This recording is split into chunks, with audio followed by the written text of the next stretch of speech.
তারাও হারাইছে। ফাজা আল্লাহু বিনা ফাহাদানা বিহাদা দ্বীন। রব্বুল আলামিন এই দিনটা আমাদেরকে দিলেন, আমরা ইখতিলাফ করি নাই, বিশ্বনবীর হাতে হাত রেখে ঐক্য করে ঘোষণা দিয়েছি জুমার দিন আমাদের সাপ্তাহিক দিন। সুবহানাল্লাহ। বিশ্বনবী বলেন ফাগাদান লিল ইয়াহুদ, সাপ্তাহিক আনন্দের দিন ইহুদিদের জন্য হচ্ছে শনিবার ইয়ামুস সাবত, ও বাদা গাদ লিন নাসারা, আর খ্রিস্টানদের জন্য হচ্ছে রবিবার, আর আমাদের জন্য হচ্ছে শুক্রবার। চিল্লায় পড়েন আল্লাহু আকবার। তার মানে জুমার দিন, জুমাবারের মর্যাদা বেশি না কম? চিল্লায় বলেন বেশি না কম? জুমার দিন সকালবেলা ফজরের নামাজের পর থেকে ফেরেশতারা যতগুলো মসজিদে জুমা অনুষ্ঠিত হয় ওই মসজিদে ঢোকার প্রতিটা দরজার মধ্যে দাঁড়িয়ে থাকে।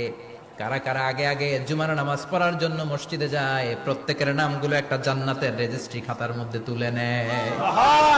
এই নামগুলো স্পেশালি আল্লাহর কাছে পাঠানোর জন্য। সুবহানাল্লাহ।